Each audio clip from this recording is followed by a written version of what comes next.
okra sa bagoong na may kamatis na naninilaw yung kamatis mga bossing. Siyempre, yung partner dyan, yung talong na nilaga at saka okra bossing. Kasama yung talbos ng kamote. Ayan si bossing, no? Nagkakamay lang habang kumakain. Sinasawsaw sa bagoong.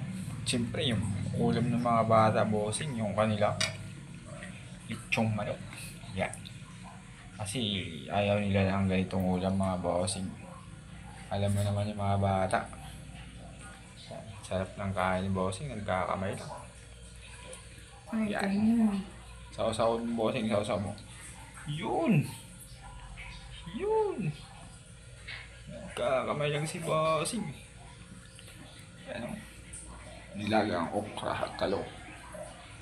Nilagang talbos ng kamote. Ito yung kanyang sausawan bossing. Tapos yung kanyang manok na lechon para sa mga bata. Yan.